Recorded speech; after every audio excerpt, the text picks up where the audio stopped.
Good morning everyone. हम income tax BCom second year income tax के paper में व्यवसाय एवं पेशे आय शीर्षक को देख रहे हैं। इसके अंतर्गत आज हम देखेंगे व्यवसाय एवं पेशे से कर मुक्त आय यानी कि exempted income from business and profession, अर्थात ऐसी कौन कौन सी आय हैं जिनके ऊपर व्यवसाय एवं पेशा होते हुए भी आयकर अधिनियम 1961 के अंतर्गत किसी प्रकार का कोई टैक्स नहीं लिया जाता। तो कर मुक्त आयों को वैसे हम अच्छी तरह आगे और भी देखेंगे क्योंकि हमें इन्हें कवर करना है और इनका मुख्यतः सवाल पूरा का पूरा एक 20 नंबर का एग्जाम में आता भी है। पर अभी हम इस चैप्टर में कवर करने के लिए देखेंगे कुछ ऐसी आय होती हैं जो कि व्यापार एवं पेशे में करमुक्त कहलाती हैं, जिसमें पहली है कृषि आय। तो देखिए बच्चों, भारत में स्थित कृषि भूमि से होने वाली आय करमुक्त होती है और इसके ऊपर किसी प्रकार का कोई कर नहीं देना पड़ता। सेकंड पॉइंट है हमारा, कलाकारों को कुछ विशेष प्रकार के पुरस्कारों की राशि करमुक्त होती है, जैसे कि साहित्यिक, वैज्ञानिक, कलात्मक कार्य, खेलकूद में कुछ विशेष प्रदर्शन करना। इस प्रकार के जो कार्य होते हैं वो केंद्र सरकार और राज्य सरकार द्वारा यदि कोई व्यक्ति इस प्रकार के कोई कार्यों में कोई विशेष रुचि रखता है और अपने देश का कोई नाम रोशन करता है और अपने राज्य का कोई नाम रोशन करता है, अपने ज़िले का करता है, तो केंद्रीय सरकार और राज्य सरकार द्वारा अनेक पुरस्कार दिए जाते हैं उसे, जो कि व्यापार एवं पेशे आय शीर्षक के अंतर्गत करमुक्त होते हैं। फिर अगला पॉइंट है, देखिए, साझेदारी फर्म द्वारा लाभों में से प्राप्त हिस्सा पूर्णतः करमुक्त होगा, क्योंकि यदि साझेदारी संस्था के लाभों का बंटवारा किसी साझेदार को किसी राशि प्राप्त उसे होती है तो वो उस करमुक्ति होगा ना उसका, क्योंकि इसके ऊपर कर पहले ही कंपनी उसकी यानी कि फर्म उसकी चुका चुकी है। समझिए आप इसे एक एग्जांपल से कि राम और श्याम दो मित्र हैं जो कि मिलकर एक साझेदारी फर्म कपड़े की दुकान चलाते हैं और उस कपड़े की दुकान में इस साल 10 लाख रुपए का लाभ हुआ। तो कपड़े की दुकान जो फर्म है उसने 10 लाख रुपए पर टैक्स दे दिया होगा और टैक्स देने के बाद जो पैसा बचा होगा वो राम और श्याम ने आपस में बराबर बराबर बांटा होगा। तो जब फर्म पहले ही उसके ऊपर टैक्स दे चुकी है तो राम और श्याम वापस से तो उस पर टैक्स नहीं देंगे ना, इसलिए साझेदार द्वारा फर्म के लाभों में से कोई लाभ का हिस्सा प्राप्त किया जाता है तो पूर्णतः करमुक्त होता है, क्योंकि वो तो पहले से ही कर दे चुके हैं। चौथा पॉइंट देखिए आप लोगों के सामने है, सदस्य द्वारा हिंदू अविभाजित परिवार के लाभों में से प्राप्त हिस्सा करमुक्त होगा। One and the same thing, जैसे साझेदारों की स्थिति में था वैसे ही HUF की स्थिति में भी होगा, हिंदू अनडिवाइडेड फैमिली यानी हिंदू अविभाजित परिवार की स्थिति में भी होगा, क्योंकि हिंदू अविभाजित परिवार ने जो भी पैसा कमाया होगा वो हिंदू अविभाजित परिवार का कर्ता पहले ही उसके ऊपर टैक्स दे चुका होगा, ठीक है ना। और उसके बाद जो पैसा बचा होगा टैक्स देने के बाद वो सदस्यों में बटा होगा। तो जब अब सदस्यों को पहले से ही कर दिया जाने के पश्चात उनका हिस्सा मिला है तो वो वापस से टैक्स नहीं देंगे, ठीक है ना। And the fifth and the last point is कर अवकाश वर्षों में आयकर की मुक्ति।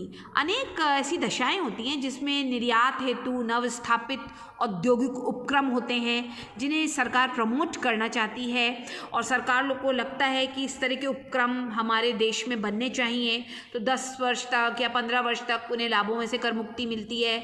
कभी कभी लघु उद्योग लोग स्मॉल स्केल इंडस्ट्रीज स्थापित करते हैं, सरकार उन्हें प्रमोशन देने के लिए कुछ साल तक उनसे टैक्स नहीं लेती। तो इस प्रकार यदि कर अवकाश वर्ष हैं किसी व्यक्ति के व्यापार एवं पेशे की में, तो उनसे जो आय होगी उस पर ऑब्वियसली वो कोई भी टैक्स नहीं देंगे और वो कर मुक्त कहलाएंगे। एक इलस्ट्रेशन है बच्चों छोटा सा जो मैं आप लोगों के सामने कर रही हूँ सॉल्व साथ साथ, जिससे कि आपको अच्छी तरह ये चीज़ समझ आ जाए। तो देखिए इलस्ट्रेशन में है, श्री राधेश्याम सोनी को गत वर्ष 2019-20 के दौरान निम्नलिखित आय प्राप्त हुई। हमें क्या बताना है कि ये जो आय हैं 6, ये व्यवसाय एवं पेशे आय के अंतर्गत कर योग्य होंगी अथवा नहीं होंगी। तो पहला पॉइंट देखिए आप लोगों के सामने मैं पढ़ रही हूँ, वह एक ऐसे व्यवसाय का संचालन करते हैं जिसके कानूनी स्वामित्व उनकी पत्नी के पास है और व्यवसाय से 30,000 रुपये का लाभ हुआ। तो देखिए ये जो है, हालांकि उनकी पत्नी कानूनी स्वामित्व रखती हैं उस व्यवसाय का, लेकिन संचालन तो वो स्वयं ही करते हैं ना। तो हो सकता है उन्होंने अपनी पत्नी के नाम कागज बनाए हों, लेकिन यदि वो खुद संचालन करते हैं, उनकी पत्नी का संचालन में कोई हिस्सेदारी नहीं है, तो 30,000 का जो लाभ हुआ है वो सारा का सारा लाभ राधेश्याम सोनी के ही व्यवसाय की आय में जाएगा और राधेश्याम सोनी को ही उसके ऊपर टैक्स भी देना पड़ेगा। सेकंड पॉइंट है, वह अन्य व्यवसाय के साथ साथ कपड़े का व्यापार भी करते हैं। उन्हें कपड़े के व्यापार से 10,000 रुपये की आय प्राप्त हुई। तो इसमें तो कोई दिक्कत है ही नहीं। इनकम फ्रॉम क्लोथ बिजनेस 10,000 रुपये पूरा का पूरा, क्योंकि उन्हीं का बिजनेस है तो उन्हीं के बिजनेस एवं प्रोफेशन में आ जाएगा। अगला थर्ड पॉइंट है, उन्हें गत वर्ष 2019-20 में उन्होंने एक व्यापार आरंभ किया। इस व्यापार से उन्होंने किराया, विज्ञापन, व्यापारिक खर्चे 20,000 रुपये के किए। गत वर्ष 2019-20 में व्यवसाय का संचालन आरंभ हो ही नहीं सका और व्यावसायिक हानि को मानते हुए इन्होंने समायोजन वर्ष में इस व्यवसाय के इन खर्चों का समायोजन कर दिया। नहीं, वो इसका समायोजन नहीं कर सकते, क्योंकि यदि कोई व्यापार आरंभ नहीं होता तो उस पर यदि हमने कोई खर्चा कर दिया होता है तो इसे व्यवसाय की हानि नहीं माना जाता। चौथा पॉइंट देखिए आप लोगों के सामने, उन्हें एक विदेशी कंपनी से 10,000 रुपये का लाभांश मिला एवं निवास हेतु प्रयुक्त मकान से 40,000 का किराया मिला। वह इस कार्य को एक व्यापार के रूप में कर रहे थे। नहीं, चाहे वो इसे व्यापार के रूप में कर रहे थे, लेकिन फिर भी विदेशी कंपनी से जो लाभांश मिला है वो कहाँ जाएगा? अन्य साधनों से आय शीर्षक में। और 40,000 रुपये मकान का जो किराया मिला है वो कहाँ जाएगा? मकान संपत्ति आय शीर्षक में। ठीक है। पांचवा पॉइंट है, उन्हें गत वर्ष 2019-20 में बर्तन के व्यवसाय से 30,000 रुपये मिले। तो ये तो उनके व्यापार एवं शीर्षक की आय होगी ही होगी। इस व्यवहार को उन्होंने 1 लाख रुपए की जमानत स्वीकार कराई थी और गत वर्ष में 2019-20 में उन्हें ये जो जमानत उन्होंने कराई थी इस पे 16,540 रुपये ब्याज के मिले।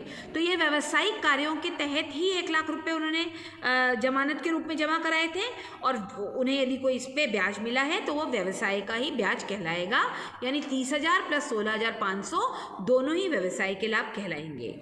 छठा पॉइंट है, उन्हें घुड़दौड़ के लिए घोड़े तैयार करने से 5,000 रुपये की आय हुई। ये मैं आपको पहले ही बता चुकी हूँ कि घुड़दौड़ के लिए यदि कोई व्यक्ति घोड़े रखता है, उससे उसे कोई आय होती है तो वो उसकी व्यवसाय की आय ना कहला के अन्य साधनों की आय कहलाती है।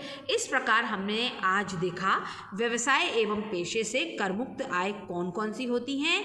इन्हें रिकॉल करिए, समझिए, अच्छी तरह पढ़िए, याद करिए, क्योंकि मैं आप लोगों को पहले ही बता चुकी हूँ कि व्यवसाय एवं पेशे से आय शीर्षक के अंतर्गत हमें बहुत सारे पॉइंट्स को याद करना पड़ेगा और फिर उनको हम एप्लीकेबल करेंगे जब हम रिटर्न अपना भरेंगे।